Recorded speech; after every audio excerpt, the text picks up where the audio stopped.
donc, du docteur Nicolas de l'Escalopier sur orientation d'une équipe adulte.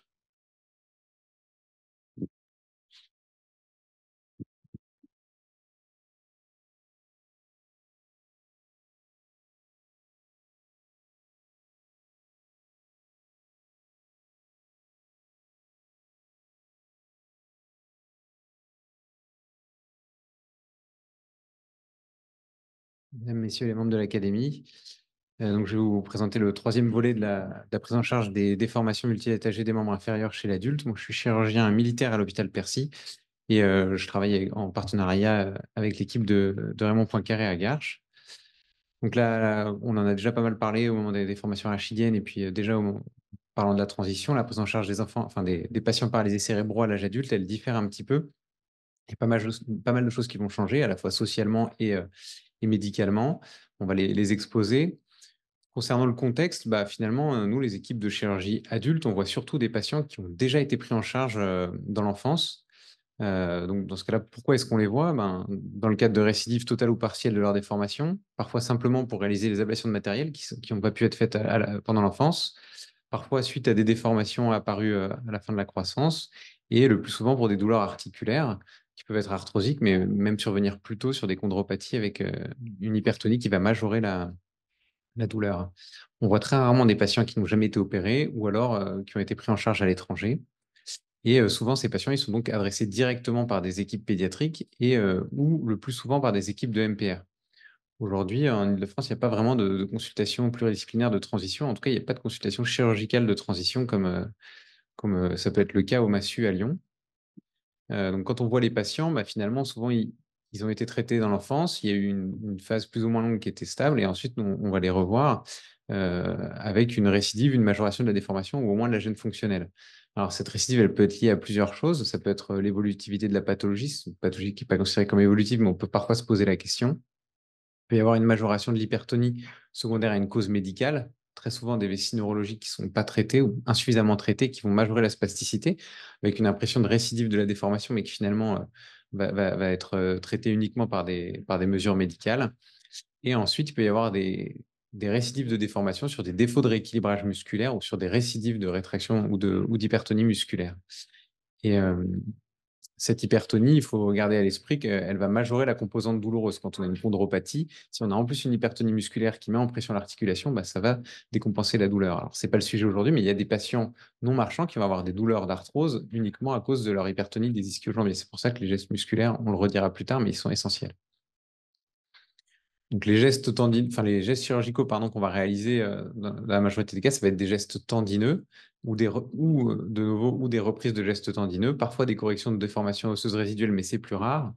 Très souvent, il s'agit simplement de la prise en charge de la spasticité et secondairement, parfois plus tard, donc là on sort un peu de la transition, mais c'est finalement des enfants qui sont, enfin des patients qui sont passés par la transition, des interventions qui seront plus conservatrices lorsqu'il y a une dégradation arthrosique importante, qui peuvent être donc le plus souvent des prothèses totales de hanche ou des arthrodèses tibiotaliennes. On l'a déjà dit, la stratégie thérapeutique, elle va changer de façon très importante lors du passage à l'âge adulte. Les enfants, bah, finalement, ils vont se faire opérer et être suivis par plutôt secondairement un choix parental, un choix de l'environnement autour d'eux, et ils sont peu acteurs de la décision, alors qu'à l'âge adulte, c'est eux qui prennent en main la décision. Première chose, c'est que déjà, c'est à eux de prendre rendez-vous pour aller consulter. Et finalement, il y en a un certain nombre, bah, au début, ils viennent pas parce qu'ils en ont un peu marre et que spontanément, ils n'ont pas envie d'aller reprendre rendez-vous à l'hôpital parce qu'ils ont souvent ils ont pu être déçus de l'amélioration ou en tout cas, ils ont une sensation un peu de trop-plein de tout cet hôpital.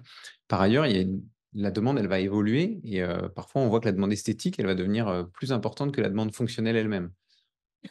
D'autre part, l'activité professionnelle du patient qui peut avoir ou qui veut avoir va entraîner de nouvelles contraintes et notamment des contraintes de disponibilité. Ils ne peuvent pas, comme on l'a dit, faire 18 mois de rééducation après une chirurgie multisite ou en tout cas, ils ont peut-être, ils réorganisent leurs priorités. Donc, c'est plus difficile de leur proposer des stratégies sur le long terme. Donc, nous, notre stratégie à l'âge adulte, elle reste vraiment fonctionnelle. L'objectif, c'est de répondre à une demande du patient. Parce que le patient, il va venir nous voir. Alors, parfois, dans le cadre d'une transition, il est adressé par l'équipe pédiatrique, auquel cas on reprend le suivi, mais le plus souvent, il vient nous voir parce que lui-même se plaint de quelque chose. Et donc, on va essayer de répondre à cette question sachant que la chance quelque part qu'on a à l'âge adulte, c'est qu'on n'a pas la préoccupation de l'évolutivité du squelette. Donc, on peut se permettre de faire du pas à pas et on peut se permettre de répondre à une question précise sans avoir besoin d'anticiper tout le reste des déformations qui peuvent arriver. Pour ça, nous, on utilise beaucoup la GAS, donc la Goal Attainment Scale, qui consiste, lors de la mise en place d'un traitement ou dans le cas présent d'une intervention chirurgicale, à définir un contrat fonctionnel préopératoire avec le patient, qui sera un contrat personnalisé. Donc, c'est vraiment une demande qui est émise par le patient, qui est validée par l'équipe, et à la réévaluer en post-opératoire. Ce qui montre bien que mais je m'en parlais tout à l'heure, le chirurgien aujourd'hui, il doit être de plus en plus modeste parce que non seulement il y a le résultat radiologique qui compte, il y a le résultat AQM, on l'a vu, mais il y a surtout la satisfaction du patient et je crois que c'est le plus important. Et finalement, peu importe la radio, l'AQM ou la vidéo, est-ce que le patient il est content de ce qu'on lui a fait? Est-ce que ça correspond à ce qu'il attendait? Donc, c'est-à-dire que déjà, il faut être capable de bien lui expliquer ce qu'on va pouvoir lui apporter et ensuite d'atteindre ce but. Et dans ce contexte-là, un exemple typique, c'est le risque lors de l'arrivée à l'âge adulte, quand on va corriger une déformation pour un problème esthétique, parce que le patient la juge inesthétique dans son milieu professionnel ou autre, c'est d'engendrer une perte fonctionnelle. Et ça, on le voit très souvent avec l'équin, parce que l'équin, ça peut être très bien toléré. Il y a même on a des patients qui jouent dans des équipes de foot, par exemple, de gens valides, et qui jouent avant-centre, enfin, qui ont vraiment une très bonne fonction. On sait que si on leur allonge le tendon d'Achille, on va corriger l'équin, il n'y a pas de doute. En revanche, ils veulent perdre de la puissance précipitale, et ça peut faire ça peut engendrer une perte fonctionnelle lors de la pratique sportive. Donc souvent, ces patients-là, on leur dit attention, si votre priorité c'est d'avoir le pied à plat, c'est possible, mais si votre priorité c'est de pouvoir continuer à jouer au foot au moins quelques années, ben, peut-être qu'il faut différer un peu le geste ou le repenser. Donc pour ça, pour établir notre stratégie, on utilise beaucoup les blocs moteurs. Donc là, ils vont avoir une importance majeure dans la décision thérapeutique. Déjà, bah, par essence, ils permettent de différencier l'hypertonie et la rétraction musculaire.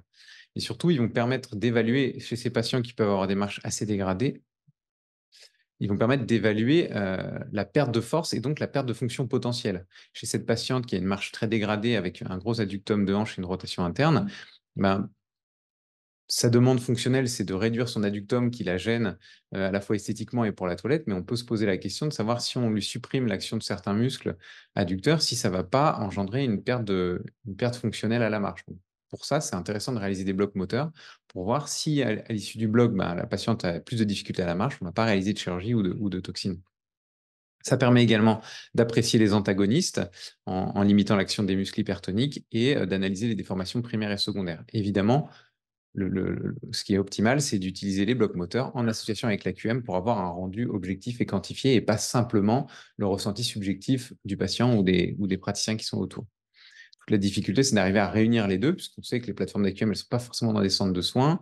Les blocs moteurs, ils doivent se faire à l'hôpital. Donc voilà, ça c'est un peu dans les travaux qu'il y a à faire, c'est aussi d'arriver à avoir des endroits où on a tout qui est réuni. Ce n'est pas forcément facile. Donc, les blocs moteurs, ils permettent d'évaluer l'efficacité d'une neurotomie potentielle. Ça, c'est bien prouvé aujourd'hui. Les recommandations, elles datent de 2018. Elles sont communes à la SOFMER et à la SFAR. Vous voyez que, en gros, il n'y a pas trop de restrictions. On peut réaliser des blocs sur n'importe quelle branche motrice distale. Ce qu'il faut garder à l'esprit, c'est qu'il faut une technique de repérage qui peut être la neurostimulation ou l'échographie, mais qui est nécessaire. Alors, ça permet quand même de faire les blocs moteurs en consultation, mais il faut bien garder ça à l'esprit. Un petit mot sur une technique de bloc qui se développe plus, qui maintenant est bien établie, mais pourtant qui reste peu connue, c'est les blocs intramusculaires. Parce que souvent, la limite pour les blocs, c'est de ne pas avoir d'opérateurs qui sont compétents ou qui sont formés pour faire des injections périnerveuses. Et en fait, tous les médecins de médecine physique et réadaptation, ils font des injections de toxines botuliques sous repérage écho dans le corps musculaire. Et en fait, on peut supprimer l'action d'un muscle en injectant de la xylocaïne dedans, sans action nocive sur le muscle. Et c'est les mêmes points d'injection que la toxine. Donc, ça permet, même par une équipe qui n'est pas forcément habituée au bloc moteur, de tester, de tester un bloc du solaire ou des gastrocnémiens pour évaluer son efficacité. Et ce qu'il faut savoir, c'est qu'on peut réaliser l'injection de toxine dans le même temps. Donc, si le bloc est concluant, on peut toxiner le patient le même jour. Il n'y a pas besoin de refaire de consultation. Quelques exemples donc, de l'intérêt que peuvent avoir les blocs. Donc là, des cloches à l'envers, il faut commencer par la vidéo pré-bloc, pardon. Donc là, il s'agit d'une patiente qui a des genoux raides à la marche. On le voit avec un équin bilatéral. Et donc, après des blocs d'érectus bilatéraux et d'une nerf tibiale, on voit qu'elle a une flexion de genou qui est améliorée et des pieds qui se posent à plat avec le talon qui a un contact avec le sol. Donc, de la même manière ici, on voit ça se déclenche à l'envers, mais on voit la patiente à gauche avec un équin bilatéral. On voit que ses talons ne se posent pas du tout au sol. Donc après bloc solaire bilatéraux, on voit qu'elle a les talons qui se posent au sol, donc il s'agit bien d'une hypertonie. Hop, voilà, je vous remets en post-bloc. Pareil ici, cette patiente qui a un très gros varus, probablement sur une hypertonie, enfin en tout cas on peut se demander sur une hypertonie du jambier postérieur, qui a eu un bloc du jambier postérieur, et en post-bloc, on voit qu'elle a plus son varus d'arrière-pied en phase statique.